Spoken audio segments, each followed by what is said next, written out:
If you watch political news at all, certainly the name David Brooks is one you're familiar with. Writer for the New York Times, appears on public radio and television regularly, and is one of the great commentators, I think, on our times.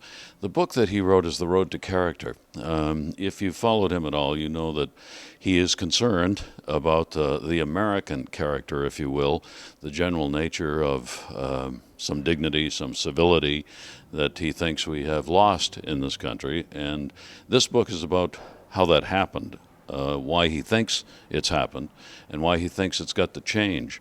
And it's how to build character and how over the history of mankind, what character has meant, civility and dignity and honesty, those are topics we don't really talk about anymore for some reason. And I think that's one of the reasons he wrote the book. It's as though, like in sports, do we mention sportsmanship anymore? It's like, not very much. Why?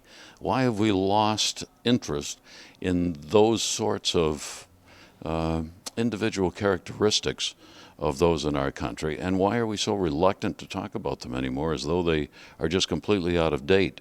I don't think they are, and certainly David Brooks doesn't think they are.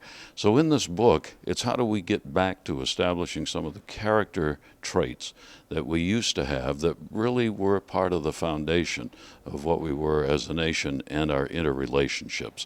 That's what this book's about.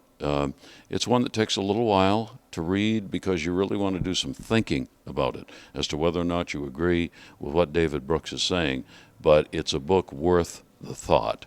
And maybe we do need some of this civility brought back. He talks about the way to get there, how we were there before, and how we can get back there again. David Brooks on a little dignity brought back to society, and that's our Hitting the Books.